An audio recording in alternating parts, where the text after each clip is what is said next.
Leandra, first and foremost, congratulations on a great career. Just tell us first how and why did you come to the decision that this was the right time to step away? I've been contemplating it for a little bit of time now. Last season I considered it being at my last. However, with COVID kind of bringing the season to an end early, I felt that it was appropriate to do another one as soon as I felt like I had some unfinished business. But the time's right. Physically I still feel really good, so I'm lucky in terms of my body's allowed me to continue. And I feel in that respect that that's not the kind of deciding factor, but it's more about family time for me. So I've got 2 nieces and a nephew all under the age of 5, and since I moved away to university at the age of 18 when I went to Sheffield United, I've literally been away from my family, so they're all the way back in Devon. And as you'll know, like, football schedules are very intense and you don't get much time at home, especially when it's that far away. So I'm just really looking forward to going and spending some time with them. I think this last year has really highlighted the importance of family and just spending time with your loved ones. So that's why I've kind of made this final decision. Yeah, and the good news for us is it meant you got another year with Sheffield United. Like you said, last year probably wasn't the ideal time for anyone to walk away with, obviously the season ending the way it did. Just in terms of your time with Sheffield United, how did you reflect on that and the 2 years you've had here? Yeah, I've really enjoyed my time here. I've also got some really close friends within the team. When I first signed, obviously Carla Ward was here as manager, who's always been a close friend of mine as well. We've grown up together in the southwest, and so that was a pull for me initially when I was contemplating, once I finished at Liverpool, what my next steps were going to be.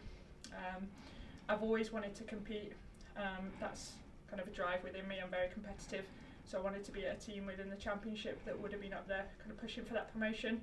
And obviously we came close at times during both my seasons here, but unfortunately couldn't make that kind of final step. That would have been a really nice way to end, but unfortunately always the bridesmaid over the bride. Yeah, and post-career now, obviously still got a game to go tomorrow, but post-career you've done some coaching and work obviously behind the scenes along with your playing career. Is that something you want to look at post, or do you just want to have a bit of a break first? So coaching for me has not necessarily ever been a route that I wanted to take, but I do definitely want to stay involved in football. I know some people when they finish decide to take a variety of different routes will come out of football, but my passion lies within football education. So I've always taught alongside my professional football career and semi-professional football career. So now my job that I've been doing for the last 3 years at Liverpool is about nurturing that young talent that we've got coming through our pathway and supporting them in terms of balancing their education and their football.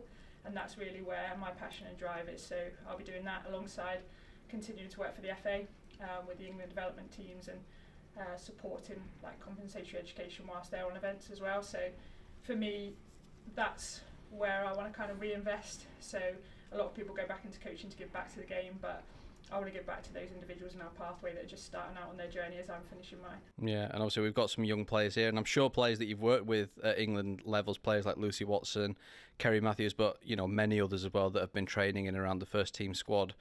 What advice would you have for them? And not just our players, but any young girl now, because the game has come on so much, hasn't it?